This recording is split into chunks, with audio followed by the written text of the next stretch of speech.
human being. It's kind of wonderful, actually, to stop having a robot shouting at you, being like, you haven't walked enough. I'm like, I've walked enough because I understand that, because I have a physical body that I am better attuned with now. It's actually kind of great, really. Well, also, the thing about Fitbits, like, I think that there's nothing inherently wrong with them, but everyone tries to, like, use that as an excuse to turn it into, like, some sort of, like, gamified competition. I will say, I used it as a gamified competition thing for 2 years, and I lost a shitload of weight off it. That's fair. I bought one when I was in retail, and I was like 190 something. And then just the amount of walking that I did, just being like, wow, I only moved 3,000 steps. Let's fix that. And then here's the thing. Gamification can lose its point when someone is actively choosing to do the things that they were originally gamified to do. Fair. And that's what happened when I lost my Fitbit. I'm like, I'm 3 years into owning this thing. Losing it doesn't matter because I'm by choice going to the gym every morning now. I don't need this thing on my wrist anymore telling me that I need to do that. Yeah. Yeah, because my brain is now just programmed to be like, right, we feel better when we lift and we feel better when we run, so let's just do that. And if you fall off the ladder at some point, I'll rebuy one. Then you have to rebuy one. That's sort of like the tax you pay. And that's not a bad thing. It's actually quite nice. It's a fat tax. I feel like I've lost literally a set of like prison shackles that were around me. It's really funny. But the weight on my left arm is actually off. And it has been off for like a week. I keep doing the like muscle reflex that I used to check it like a watch because it wouldn't activate if I just looked at it. I'd have to do like a wrist flick. I'd have to use like my arm a specific way and do a wrist flick, and then the clock would turn on. I'm still doing that just out of habit. It's really funny how much that thing programmed me. See, and for me, I get that same feeling when, like, I remember the first time I felt it was a couple of years ago. My phone had died while I was out drinking. Yeah, fair enough. I mean, don't sugarcoat it. Yeah. I'm not guilty about happens that. to me all the time. But my cell phone battery died, and in that moment, I felt like a weird, crazy relief because now, you're like, I don't need to pay attention to this thing anymore. No one can get a hold of me. I have no access to Facebook. Yep. I have no access to anything. I am just me. There's a certain level of, it's really free. You don't realize how freeing it is until it happens. Then you're like, why the fuck did I rely on this thing? In a lot of ways, it's kind of like people, I don't know how much this happens anymore, but people used to walk around with like Bluetooth headsets on. Yeah. There's sort of a moment where it's like, oh, you're so important that you need to always have access to your phone at a touch. And that's kind of the way I feel about like a lot of the sort of mentalities we have about smart devices. Yeah. It's like, there's no real reason, except unless that reason is utilitarian or you think it's just cool. Like, which fine, yeah, whatever. But don't try to convince me that you need those things. No, and I'm also a person who has now tried to actively stop using my phone in most situations, unless I truly have nothing else to do, at which point I'll try and catch up on my YouTube queue or something. But for example, I was eating dinner earlier. I got some wings at another local brewery, and I was chowing on them, and there was no one sitting with me. And I'm like, I haven't watched these videos on YouTube. Let me catch them up on a YouTube queue. I'm going to go meet up with John later anyway. I just do that. But like, I don't actively need it out. I'll use it for an audiobook or something, but I'm not like, if I'm walking, I'm not going to be also paying attention to it the entire time. I'm trying to stop doing that. I think it's helped. Yeah. Yeah.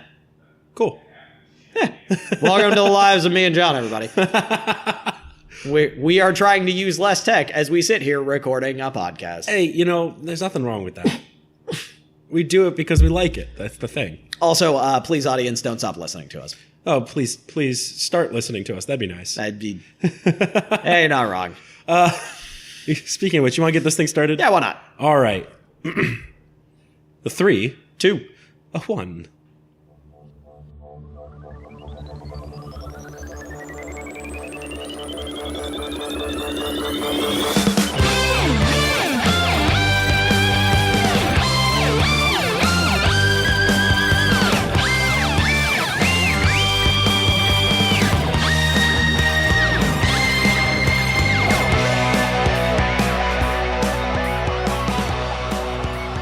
Hi, I'm John. I'm Andrew. And this is Agree to Disagree. Yep. And yesterday, the two of us individually watched the 2007 Transformers movie. Yes, we did. And, I'm going to make an admission here. The opening of the movie?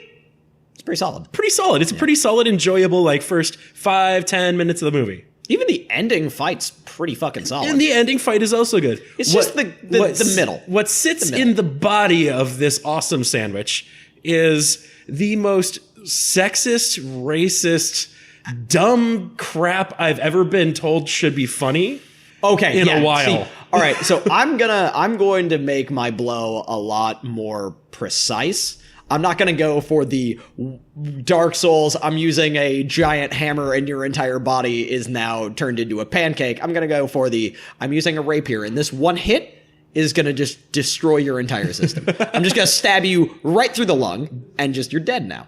My shot is very specific, and it is tone. This movie does not understand its tone. This movie consistently undercuts its tone.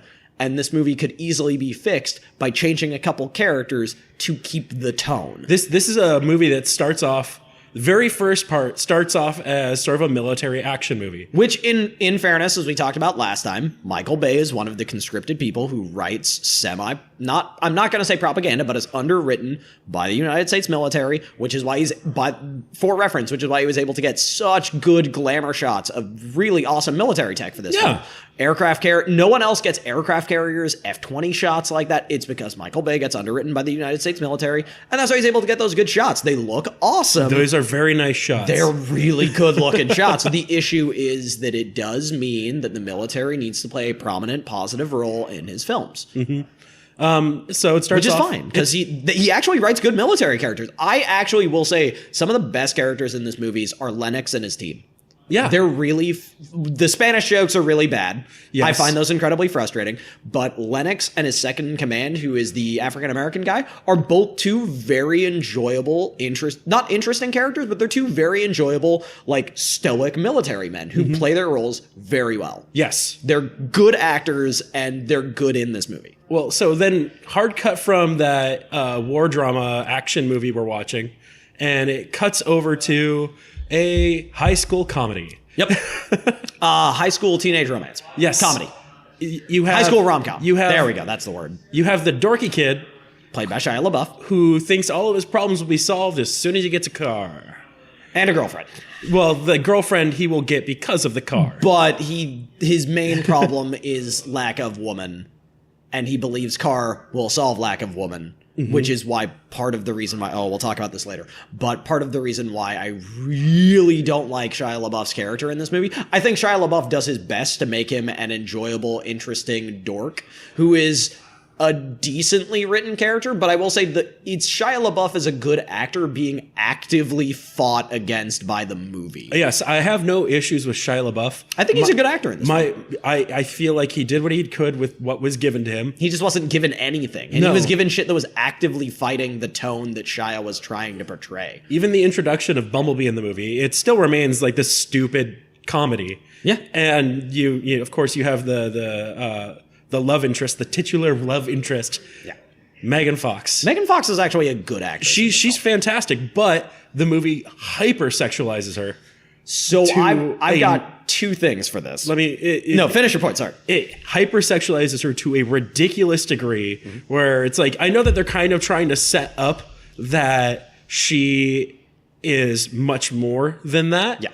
But at the same time, it's also the fact that the camera is reveling in the fact that she's a gorgeous woman. The camera takes every moment it can to show off her ass, her midriff, or her boobs. If the camera had not done that, it would have been fine. Because, and this is one thing I want to run by you. I heard this criticism recently that I adore as a thing. First of all, funny thing I did.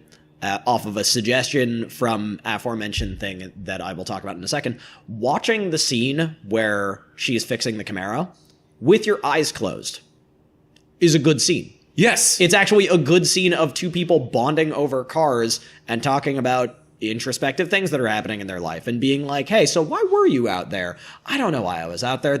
It's not why am I here too? And it's actually a very interesting moment between two characters of one, realizing that this woman is more than just, what he had wanted, but is actually a very interesting, fascinating person. That's a really good realization to have in the first 20 minutes for a character that is actively supported by the text to be a misogynist. Well, not misogynist, but an asshole. Yeah. Just a general dick of a person because he's in 11th grade and he doesn't comprehend women as people. And the other one as a, yes, this is a person. And it's a fascinating realization. Then you add in the camera and the entire scene collapses into a black hole of why is this happening? It's a competition between who can ogle at Megan Fox more, Shia LaBeouf or the camera. Which is so frustrating because with your eyes closed, the scene's actually, Sam is bonding with Michaela and they're both learning more about each other. And turns out Michaela's really good at cars and Sam's like, oh, right. I'm sorry. I thought of you as only this thing. You're a person with interests and ideas, and you're actually quite fascinating. Then you open your eyes and are like, oh right, Michael Bay's camera is currently focused on Michaela's midriff, and oh no. Also, the way that scene is shot, paired with the next scene, which is him actually dropping her off, I feel like there's which is an adorable moment. Which, if you hadn't had the camera doing the thing to her earlier when she was fixing the car, would actually be the perfect conclusion to an adorable accidental, hey, you want to ride back home? I'm not going to be weird. Right. But so the whole thing that I completely lost my train of thought. Oh, it's fine. I've got so many opinions about this film, but I know. We're going to derail a lot. I'm not even sorry. Just be careful about interrupting me because I can't hold on to thoughts very long today. Fair enough. I'll watch out for that. So there, between the point of Wiki, Shia LaBeouf's character, dropping off, what's her name? Michaela Baines? Okay, but Baines.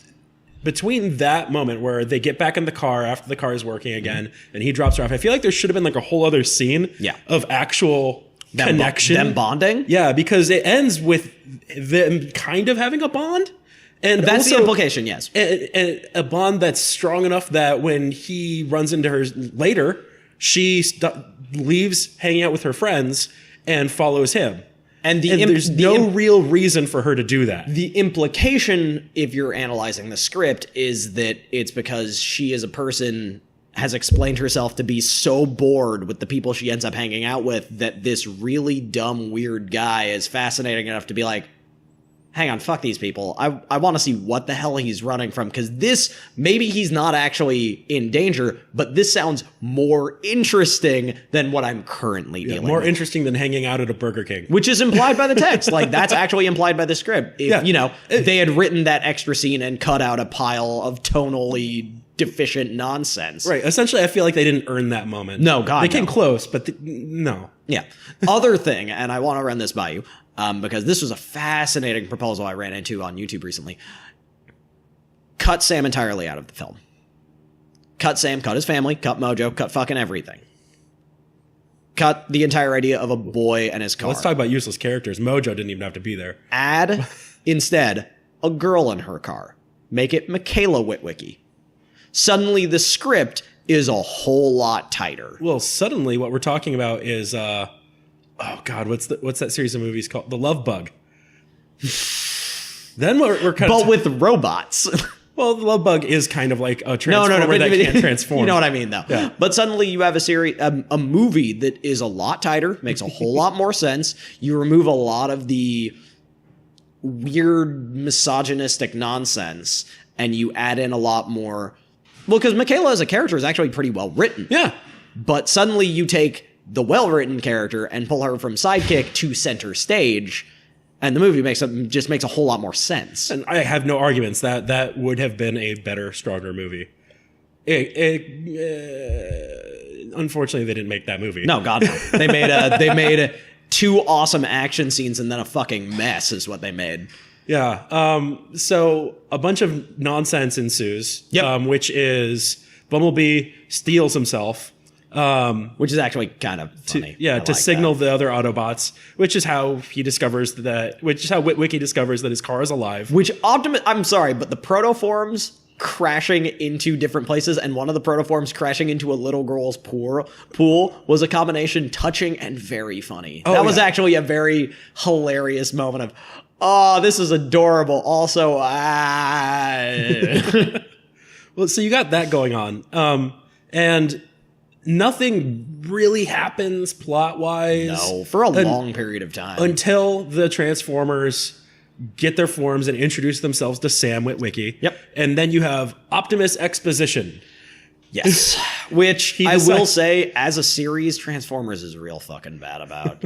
What if Optimus explained everything? Like, God damn it. I'm And going to pretty- go crack a beer and we'll be back. Pretty much any scene that involves Optimus talking for any more than one line is suddenly paragraphs of dialogue about the history or Monologue. he's monologuing Monologuing. about the history of the Autobots. And in fact, even when he's hanging out with other Autobots, he then has to explain what their plan is, as if they all don't fucking already know. Which, considering it's Peter Cullen, I could listen to that man's voice read My Immortal and be like, this is the best thing ever written by a person. Fine. But doesn't justify terrible written dialogue and monologuing and just nonsense. Also, for some reason, when he's telling the story to Sam and Michaela, he does this thing where he makes it appear that the ground is cracking open around them. Which, cool effect, It's a but, cool like, effect. No real reason to happen, except Not apparently useful. Optimus considers himself something of a storyteller. Which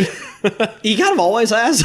I mean, he's like, oh, I've been waiting to do this forever. I needed this. I'm going to do that thing where I shoot the beams out of my eyes and it makes the ground look like it's falling apart. So I'm gonna. Why don't you hit me first with the main issues you had, and then I'll go for my singular stab thing, and then we'll take this whole movie down. All right, so we've already touched on the hypersexualization of what is supposed to be a high school aged girl, And also the best written character in the entire film. and we've also talked about how this movie doesn't understand its own tone. Not at all. There are it's just a bunch of little shit all over the place. The best way movie to put it. literally can't decide whether or not it's gonna be serious or funny. But we're not talking to like Jar Jar Binks is in Phantom Menace. We are talking to once every couple of minutes, there is a tone change from action film to comedy at a drastic enough level that it becomes very impossible to decipher the tone of this film. And then the movie has the audacity to make us feel like at the end it was a heartwarming movie. And it's like, no, it's like suddenly Bumblebee wants to stay. And it's like, dude, fuck, you're a soldier. Like, you're actually a soldier. Yeah. The entire point of you being the guardian of the child of Witwicky was to find the glasses. Because in the end, as much as you want to talk about it, which, God, can we do an entire thing where I just explain Transformers lore at people? Yeah. Because, God damn it, I'm good at it. I'll tell you what, we'll do that as a bonus. Perfect. We'll get Ben back here and listen to him. This will be revenge for him explaining wrestling to us that one time. No, because in the end, every single Autobot that is currently alive is a warrior, and that is their purpose. Mm-hmm. And the fact that none of them hold up to that angers me to a very intense degree. The movie also ends with them just being like, okay, we're going to chill on Earth. Which, okay, I actually don't mind. I don't mind that. It's just, they just made for a half second, they made it sound like they were like, oh, Bumblebee's going to stay with the child, and then the rest of them are going to go fuck off somewhere. Well, so I'm gonna state this directly, and I'm gonna blitz through this as fast as possible. The hope was, for me, when I first saw this movie at the age of 15, because I had spent way too much time observing Transformers stuff. Like, literally, one of the first Wikipedias I got obsessed with outside of the real Wikipedia was Teletran 1, which is the wiki for the Transformers universe. I read that thing religiously. I know way too much about all this garbage. And what it boils down to was my hope when watching this was, oh, okay, what they're going to do is they're implying the Civil War not only destroyed Cybertron, but also split the entire race of the Cybertronians in this giant search for the Allspark to the point where all of them are on different planets. The hope was, okay, Optimus sends out this signal, Autobots get it, Megatron's dead, Shockwave receives it, and sends down an entire Decepticon armada against the fledgling Autobots who have now kind of decided to live with their human counterparts. Because in my defense, I didn't think they would try and be like, conspiracy theory, they covered up all of this stuff. Like, you can't cover up an entire bridge collapsing and half a city getting destroyed due to sentient robots. You think that in the franchise, they would understand that we as an audience are not that fucking stupid, and the Earth as a populace is not that dumb, and would have just accepted a sort of Autobot alliance and an accidental falling into this civil war. Yeah. Because in the actual Transformers cartoon, they did that. That was what happened. The Autobots just kind of fell into this and were like, okay, I guess we're here. And the human civilization accepted, okay, these are clearly the people in the right. We are going to accept their technology and we're going to trade energon for it. And that's going to be the deal we have. I would have hoped that they would have done the same thing in the second movie. And then Shockwave, the equivalent of Jazz, except for the Decepticons, except be terrifying, would have come down and been like, by the way, entire Decepticon fleet, we're gonna take down you and your human slaves. They didn't do that, and I'm still bitter about that, but there is potential in that idea. So I have two things. They're not huge, but they're things I want to point out. Mm-hmm. First of all, the one Autobot who dies in the battle Jazz. is Jazz. Yep. The black Transformer, technically. They gave. I mean, I know that he's not really. But no, I agree with you. It's implied. It's really dumb and it's implied. And so, of course, Yeah. that happens. Yeah. And also, when Megatron is thawed out and suddenly he's active again, he immediately is speaking fucking English. That was really annoying. Especially considering in the scene before that, they showed... He's been frozen for thousands of years. In the scene before that, they established that all the Decepticons speak in Cybertronian. Because, once again, I'm going to quote text on this, Decepticons would never speak in the language of a lower race. Right. They don't even consider mankind to be anything beyond bugs. They're ants. Yeah. They're really frustrating ants. So to Decepticons, why would we fucking speak in their tongue? Yeah. would we do Megatron that? does, though, apparently. That's so stupid. Yeah. It's actually like really, that was more aggravating to me than a lot of the other shit. Even Brendan Fraser's version of the Mummy didn't have the Mummy speaking English. Because it doesn't make It sense. wouldn't make sense. And that's why it doesn't make sense to the audience. But continue. What's your next gripe? We're going to be at this for a bit. I told you I had opinions. I liked this movie before, and I still like the two action scenes. But outside of that, ooh.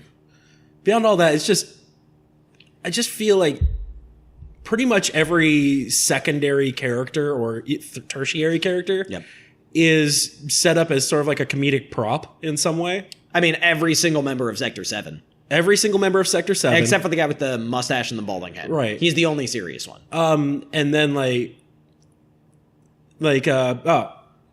president, quote unquote.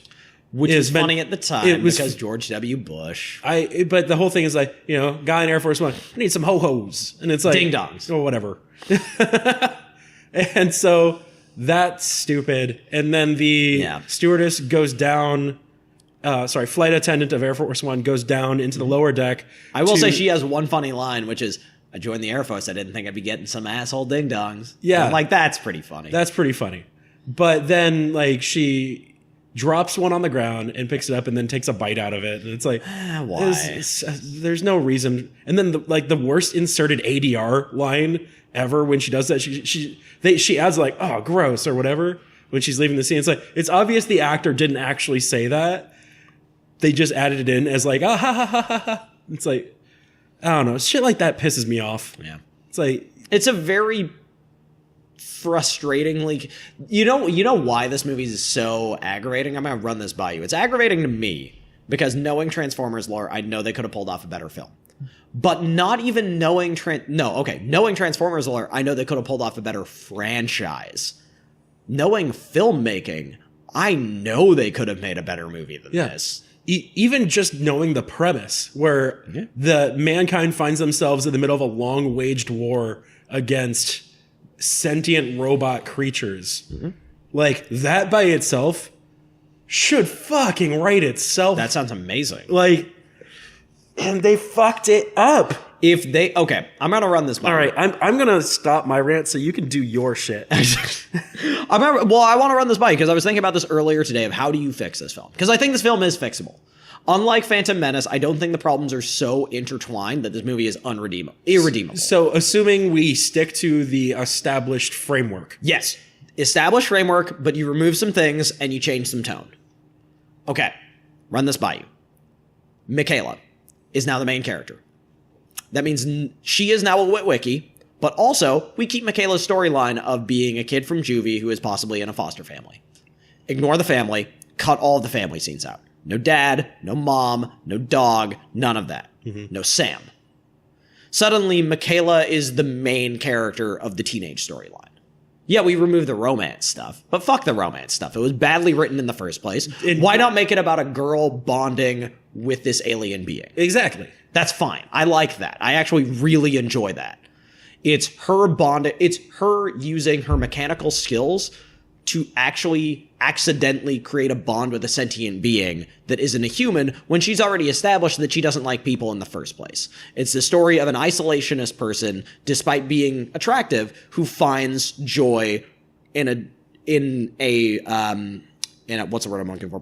Platonic sense with another species. That's kind of cool. I like that as a story. It's kind of like E.T. in that sense. Actually, it works well, and that works towards the Spielberg angle. Combine that with the already decent Lennox stuff.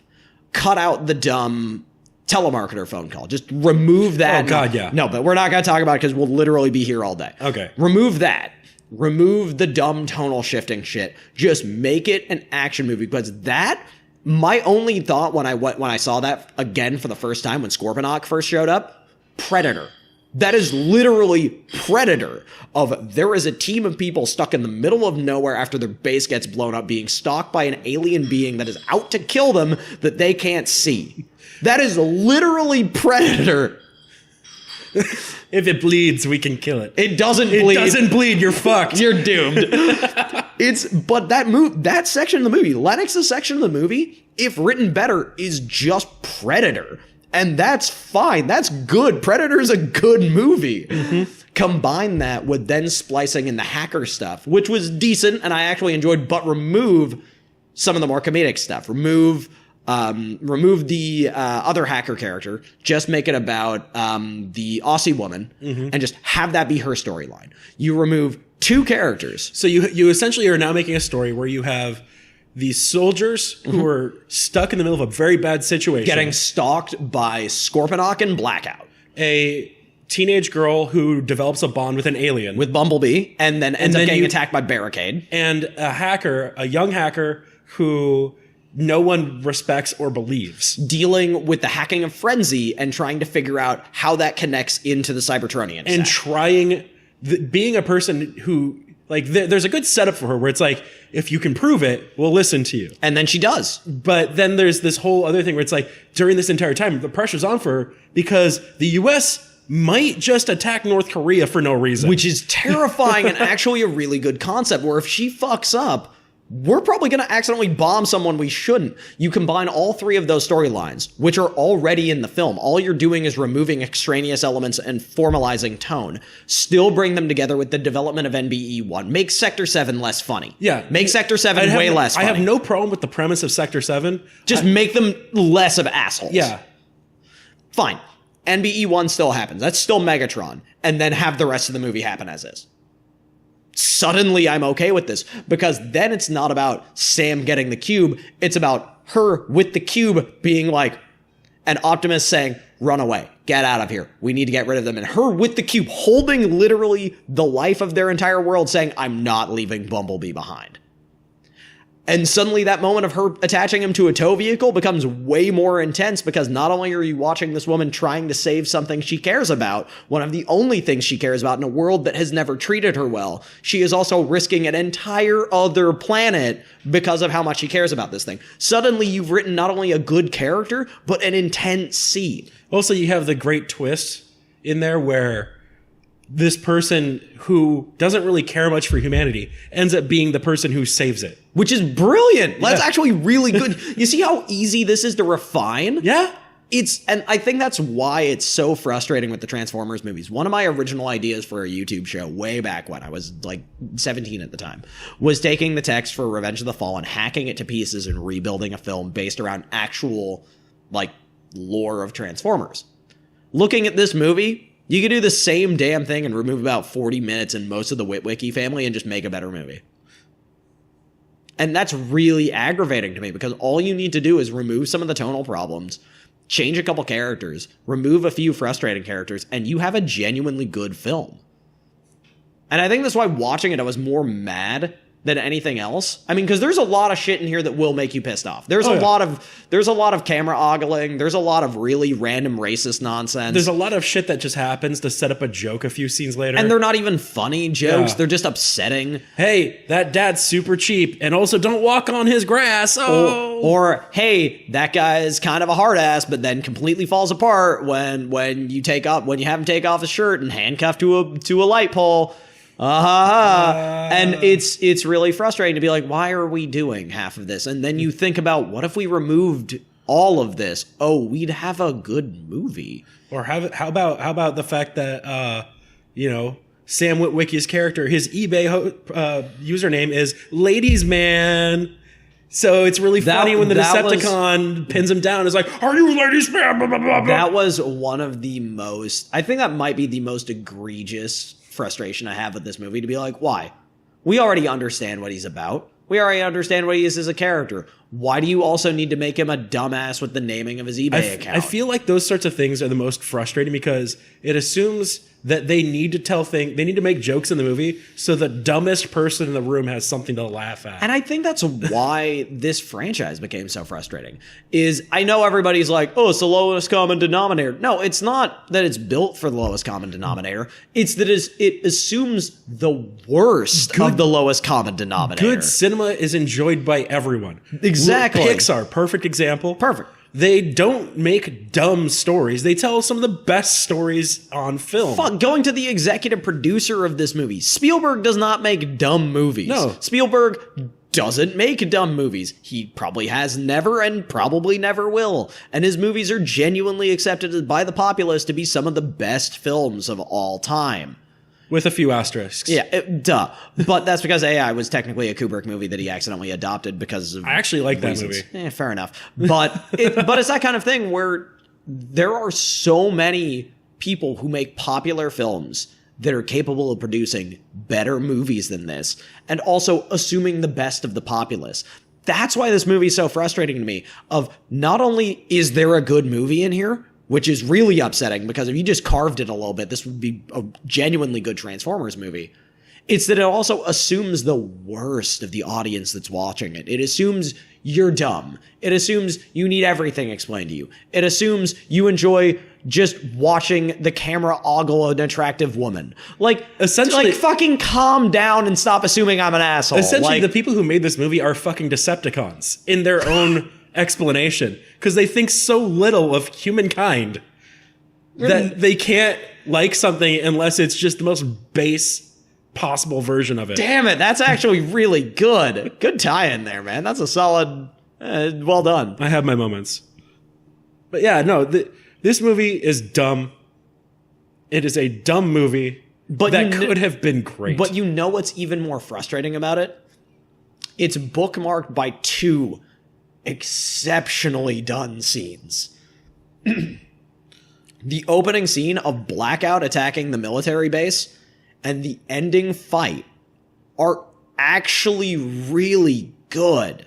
I wonder what the movie would feel like if you just cut out all of the Sam Witwicky parts and just had the the problem is, so 30. You can't do not as like a film release, but take what exists and cut it out and watch it and see if it's more enjoyable. I don't think you could do a Phantom Editor thing though, where you're just like, what if we remove Jar Jar? Sam's too intertwined. He's too necessary to the plot. You would have to reshoot the whole thing with Michaela. Yeah. My frustration is that I don't want to say this was intentional. Like Occam's Razor, I think this movie was more based on stupidity than malice. Which is what makes me so frustrated that the opening Blackout attack and the ending Autobot Decepticon fight are so fucking awesome.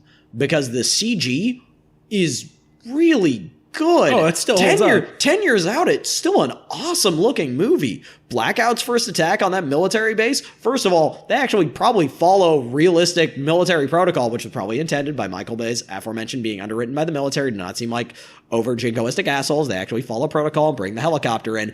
And then it EMPs the place and shoots everyone. And it's awesome. It's actually a really awesome scene to watch Blackout, an alien machine, just appear and take out military bases, and they don't know what to do. They respond the best they can. The general takes an axe to their security terminal, and then he shoots off Scorponok and is gone again. It's just this weird hit and run, and it's awesome. The scene's shot really well. It looks super cool. The Scorponok fight is really awesome, despite the really racist thing that happens midway through. It's really awesome to see an entire city be like, oh my god, what is that thing? And then everyone just kind of unites in taking down this alien being, and then they just level it down with thermite rounds. And the final fight is, once again, really good. Watching Michaela being like, I can't leave Bumblebee behind. I'm gonna hit him. I'm gonna tie him to this tow truck, and then she just guns it in reverse, and Bumblebee manages to take out Demolisher, which is awesome. That was a super cool scene, and they're just those moments that are actually just fantastic. One of my favorite moments in the movie has to be when they accidentally justify the whole robots in disguise thing. When Lennox and the rest of them arrive in the city and are like, okay, we know we called in air support. We use the shortwave. They understand that we're here. Oh, hey, that's an F-22. Try and get them on the shortwave. Hey, guys, we're going to be in the middle of this city. Check where the green smoke is. They throw out the green smoke. Wait a minute. That's only one of them. Wait a minute. It's flying too low. Oh, and then just fly by Starscream, blasting them with missiles, and then flies off again. And everybody realizes, oh, fuck, that ain't friendly. And it's this brilliant moment that justifies the entire premise of Transformers in 1 single second of you successfully used your deception tactics to gain a military advantage in the offense that you're trying to present. And it justifies the entire concept. And, then the rest of the movie happened. Yeah. There are those brilliant moments in this movie followed by really upsetting middle of the movie. I stand by where I started. I will say I like this movie more than I started off. Mostly because of the prospect that was there. Yeah. And the beginning and the end of the film. Also, there's a part of me that feels kind of this sick joy at the unceremonious dropping of Megatron just into the deepest part of the ocean. What if we dropped him in the Mariana Trench? Just leave him there. We'll leave him there, and also the pressure that deep should flatten him, essentially. And it's like, cool. I'm not going to get into the second one because we will. I've seen the second one. No, but like, why I'm so aggravated by it. Not even like, oh, it's a bad movie. It's like, oh, it disobeys every single idea of Transformers like lore. It's a movie that's so dumb that I don't even remember the base plot of it. But I do. Let's not get into it. Well, no, I'm gonna do something. I'm gonna do something for one quick moment, which is I want to ruin the second movie even more for you. Okay. Watch me. So, do you know anything about the Transformers creation myth? Just go for it. In the world before a Big Bang existed, essentially two ancient forces of essentially gods warred with each other. One led by the deity Primus, and one led by Unicron. They warred with each other until they were the last one standings of their respective armies. Primus managed to seal Unicron in a barren asteroid, and but in doing so, accidentally sealed himself in a zone, being like, okay, I've locked Unicron away. The entire universe can now exist in peace. Obviously, as someone who's seen the 1980s Transformers movie, you know that Unicron found a way out, found a way to be able to create his own transformation, to be able to change into his original form and consume planets, Galactus style, and that is how he survives. The 1980s is full of a lot of creatures that try to eat planets. Yeah, anyway, you're not wrong. Anyway, Primus's response to this was, instead of going the Unicron method by learning to transform himself, was able to basically exist as a deity and create the original 13 Guardians, which were the original Cybertronians, because he is literally Cybertron. He made 13 Transformers, each one a guardian of a different aspect of universal law. Because, once again, God of Universe. The 13th one, which is the which was the Guardian of Entropy, fell to Unicron because he is the Guardian of Entropy. Naturally, he was inclined to believe in the ideas of chaos and annihilation as the true truth of the universe. So he fell to Unicron, became so powerful that he was able to take on the 12 Guardians himself. With Unicron's help, he fought Primus and the rest of the Guardians, but they lost and were locked in a universe of their own, in a dimension beyond space and time. Later on, in the Transformers canon, he was able to, due to a space bridge accident, which you would know from the 1980s cartoon, that space bridge accident caused a slight hole in space and time that was just large enough for the Fallen to kind of pay attention to over time, and slowly but surely make larger and larger until he eked his way through and proceeded to kick the ass of every major powerful Decepticon and Autobot in a desperate attempt to cause what was known as the breaking of the seal of Primus to bring back Unicron to reality to consume everything. The Fallen is the strongest, most kick-ass Transformer pretty much of the entire universe, and one of the best things, as God of Entropy, he is constantly on fire. He is literally walking flame and a robot in Cybertronian proto form underneath. It is amazing. And then they turned him into that thing that they had in Revenge of the Fallen. And I was so bitter about it. And I still am. They took one of the coolest things in the Transformers franchise and just turned him into the progenitor of the Decepticon line. Which is really upsetting. Cool. Because that was Megatron, who literally fought his way gladiator style out of gladiator pits after being enslaved by an Autobot upper class and then deciding to, you know what? Fuck everything, and proceeded to kick every Autobot ass and kill every senator who came his way until he started his own rebellion uprising and became tyrant of it after murdering everyone in his way. Which is what makes Megatron amazing. Well, that and he transforms into a giant gun. I mean, it's pretty sweet. It's kind of sweet. I'm kind of a fan.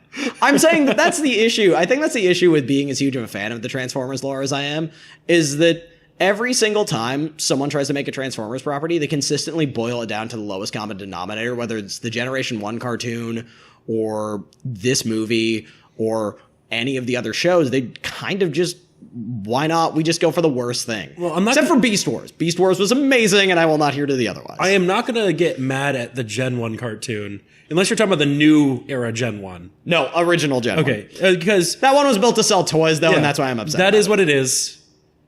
Leave it at that. Fair enough. Great things can grow from shit. Yeah, you're not wrong. I mean, look at a lot of franchises for that matter. Look at most of my favorite foods. Fair. John eats a lot of McDonald's, everybody. No, he doesn't. But I guess that's why I'm so much more... This movie being bad, I think, hit me a lot more than it hit you, because I actually liked this movie before, and now that I watch it again, I'm like, God damn it. Not only are you right, I'm really upset that this squandered what could have been an amazing franchise, because I know enough about the lore to know that this could have been an amazing franchise, and they fucked it up, and then have been fucking it up for 5 movies now. I think that's what's even more upsetting to me. And to think this movie could have been 100% better if they just sat down and had one more rewrite. Yeah. I mean, because what they had there was the framework for a good movie. They do. They were so close. They were you're right. They were like 1 or 2 edits away. Oh, so they even take the stupid tongue-in-cheek moment in the movie for when all of the Autobots are crashing down the Earth for someone to shout, "This is better than Armageddon." Get it? Because Michael Bay made Armageddon. Michael Bay has made only one good movie, and that's The Rock. Oh, yeah. Because that movie's amazing. That movie is amazing.